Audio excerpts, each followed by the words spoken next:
Welcome to Comic Shop News. I'm Dan, and thank you for joining us for another Tag Team Thursday and my pull list. Thank you to Rod, Just Regan's Comics, John's Comics with Kids, and Tony Oldwolf for kicking things off. And it's now up to me, and then followed by Brandon at Comixkings and Justin No Good Comics closing it out at 7:45. All right, let's get into the pull list. Right off the bat, we have from DC Comics, Catwoman number 30 by Rom V. I forget who the artist is because I didn't write it down. It has a Jenny Friesen variant that is just a chef's kiss. It's beautiful. Jenny Friesen's covers constantly are great. So I'm picking this up mainly for the cover. I haven't really been enjoying Catwoman's story that much, but the cover just makes it a pickup for me.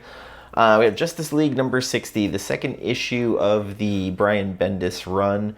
There is a really cool Kale Ingu, I'm not sure how to pronounce the last name, it's NGU variant. The first part of the Justice League that Bendis put out was at least interesting enough to hook me in to see what happens next. We have Nightwing number 79.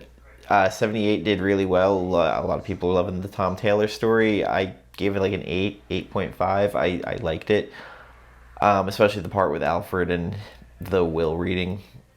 So I'm in for it. There is a beautiful Jamal Campbell B variant, which I will be picking up.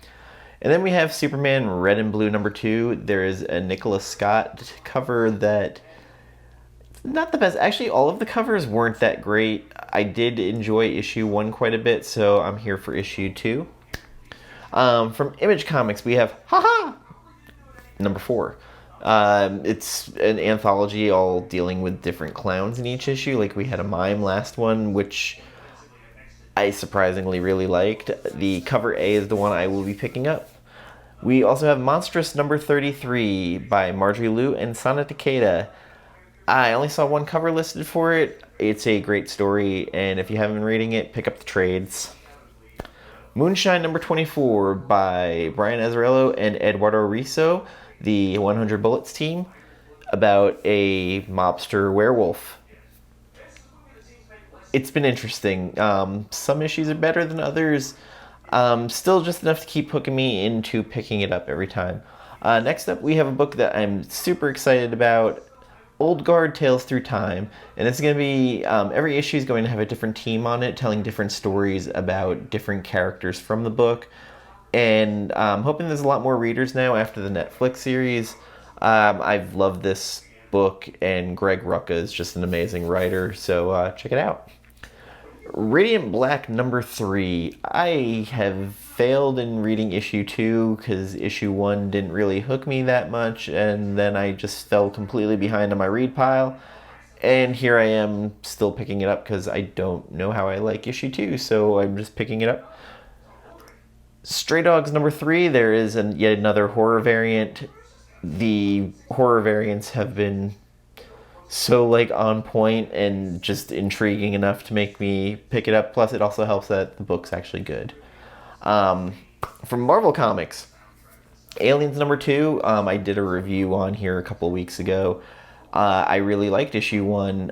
Philip Kennedy Johnson, at least for 1 issue, did enough in the story to hook me, and it had a little bit more familial drama than I was expecting.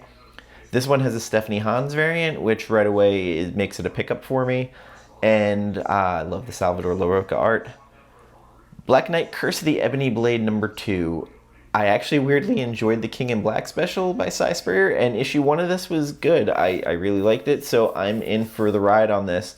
And again, it falls in my wheelhouse of kind of schlubby characters that most people don't like, and they're just kind of not great at their job.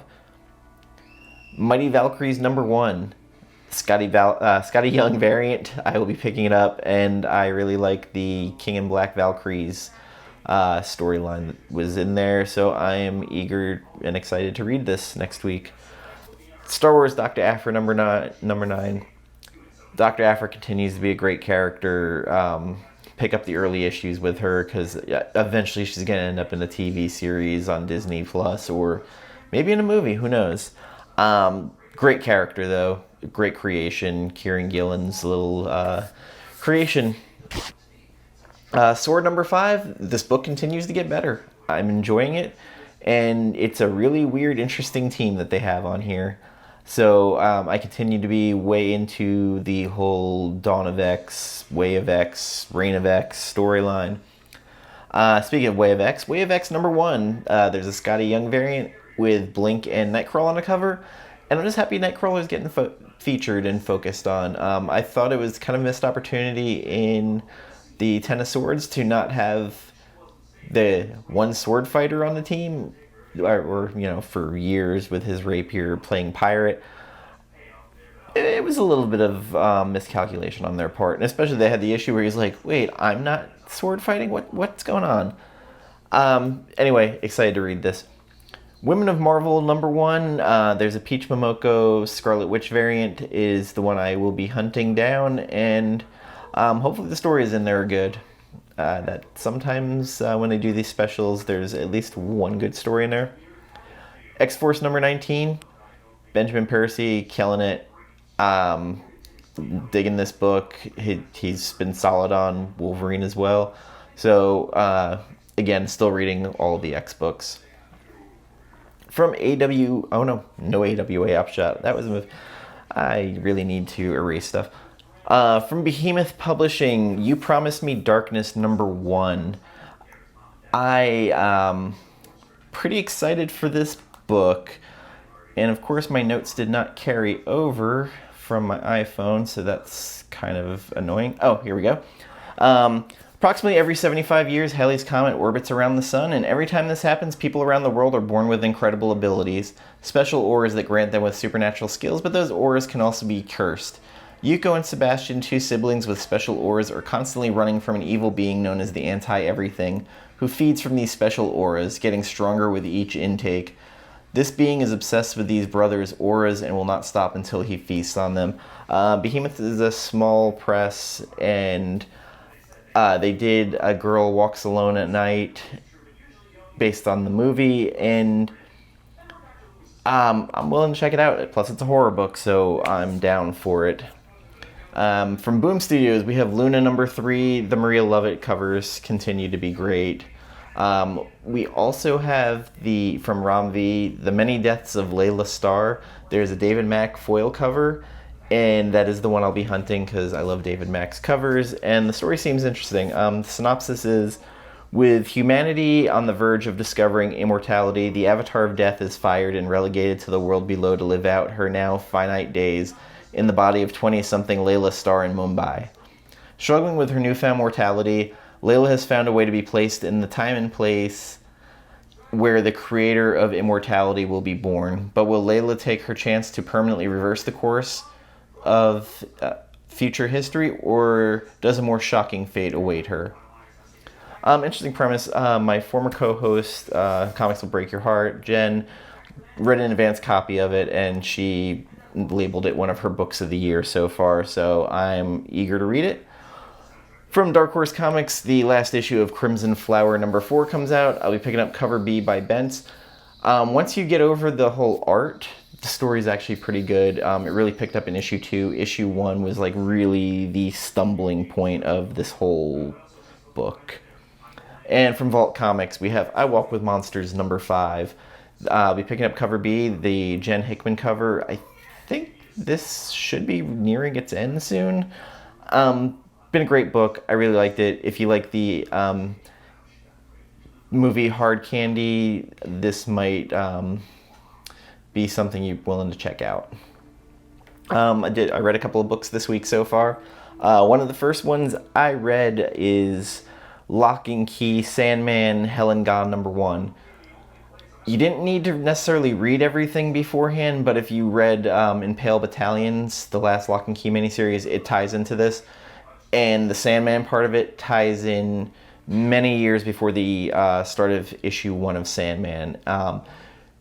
The adventure, journey, and blending together of the stories was actually really well done. I was shocked. I felt like even having not read the other story, if I hadn't read those other stories, I was filled in enough at the beginning to be able to kind of blend it together with what I already knew.